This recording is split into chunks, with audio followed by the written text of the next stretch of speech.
नमस्कार भक्तों, स्वागत है आपका अपने चैनल भक्ति सागर ब्लॉग्स में। और आज हम जानेंगे वैशाख स्नान महात्म्य का 12वां अध्याय।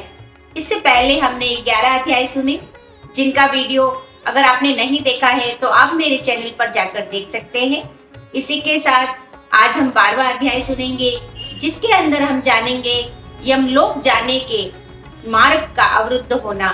यानी कि पिछले अध्याय में हमने जाना किस प्रकार राजा कीर्तिमान ने अपने पूरे नगर वासियों को वैशाख स्नान करवा के उसके पुण्य प्रताप से उन सभी को मोक्ष की प्राप्ति करवाई। और इससे भयभीत होकर कीर्तिमान राजा से यमराज ने युद्ध किया और वे परास्त होकर ब्रह्मा जी के पास अपनी याचना लेकर गए। और इसी के आगे का अध्याय आज हम सुनेंगे, किस प्रकार यमलोक के मार्ग को अवरुद्ध किया गया। तो आइए सुनते हैं पवन पावनी रहस्यमयी कथा। बोलिए वैशाख माता की जय। 12वां अध्याय, यमलोक जाने के मार्ग का अवरुद्ध होना। यम ने कहा, हे प्रभु, हे कमलासन, हे ब्रह्मन, मैं अति दीन होकर आपकी शरण में आया हूँ। मेरी प्रतिष्ठा पूर्णतः लोप हो रही है।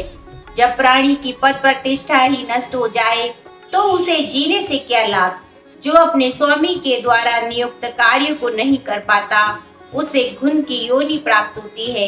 जो बिना काम के खाता रहता है, इस तियर्क योनि में रहकर उसे 300 वर्ष तक नरक भोगना होता है। जो निष्प्रह होकर अपने स्वामी का कार्य पूरा नहीं कर पाता, वह कौओं की योनि पाता है।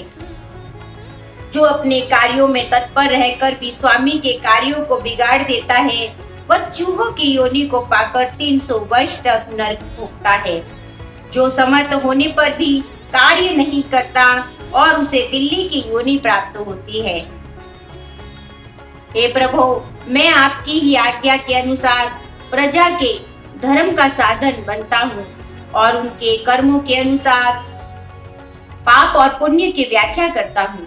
धर्म और शास्त्र को जानने वाले ऋषि एवं मुनिजनों द्वारा बताए मार्ग का अनुकरण करता हुआ सबको फल देता हूँ। हे स्वामी, अब मैं आपके द्वारा नियुक्त पद पर कार्य करने में पूरी तरह असमर्थ हो रहा हूँ। राजा कीर्तिमान ने पृथ्वी से आपके द्वारा स्थापित नियमों को उखाड़ फेंका है। इस राजा के भय से पृथ्वी पर बसने वाले सभी प्राणी वैशाख मास के पवित्र धर्म कार्यों का विधि पूर्वक पालन कर रहे हैं। प्रजाजनों ने समस्त पितृश्वरों का पूजन, अग्निष्टोम आदि यज्ञ, तीर्थ यात्रादि समस्त सुख, सांख्य योग, प्राणायाम आदि करना भी छोड़ दिया है। होम और स्वाध्याय भी छोड़ दिए हैं। नाना प्रकार के पाप करने पर भी उनके वंश में माता पिता एवं उनके ससुर बंधर 26 पीढ़ियों तक के जीव समस्त पापों से मुक्त होकर दिव्य देह को धारण कर भगवान विष्णु के लोक को चले जाते हैं।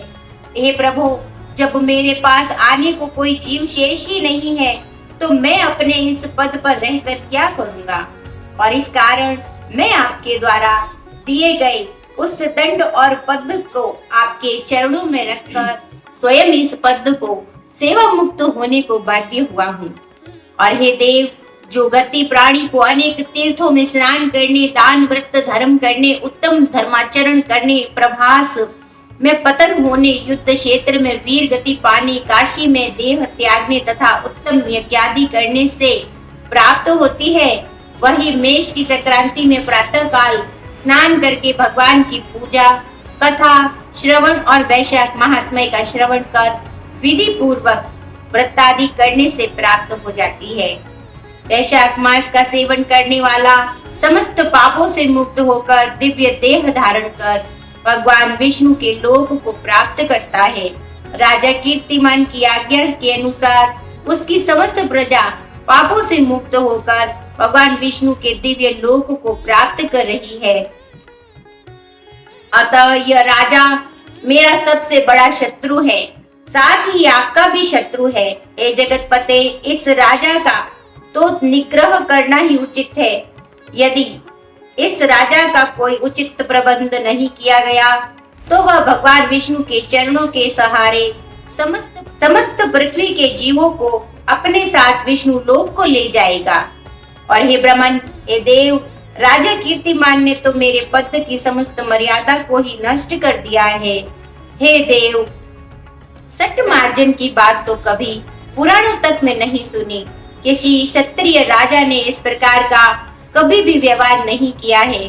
इस राजा कीर्तिमान को छोड़कर ऐसा कोई राजा पृथ्वी पर नहीं हुआ जो भगवान विष्णु के चरणों में इतना तत्पर हो रहा हो। इसने सट्टमार्जन की घोषणा करके वास्तव में सभी प्राणियों को पुण्यशील बना दिया है। फलतः पृथ्वी के जीवों को यमलोक में जाने का मार्ग भी रुक गया है। तो यहाँ पर ये 12वां अध्याय समाप्त होता है और इसके आगे का अध्याय हम अगले वीडियो में सुनेंगे। तब तक के लिए यदि आपने हमारे चैनल को अभी तक सब्सक्राइब नहीं किया है तो सब्सक्राइब करके बेल आइकन के बटन को जरूर दबाएं। इससे आगे आने वाले सभी वीडियोस के नोटिफिकेशन सबसे पहले आप तक आ सके। अगर मेरे द्वारा पाठ किया गया अध्याय आपको अच्छा लगा हो तो आप इसे अपने परिजनों, परिवारजनों और मित्रों के साथ शेयर जरूर करें। वैशाख माता की कृपा आप सभी पर और आपके परिवार पर बनी रहे। इसी मंगल कामना के साथ मिलते हैं हमारे अगले वीडियो में अगली जानकारी के साथ। तब तक के लिए जय श्री हरि, राधे राधे, हर हर गंगे भक्तों।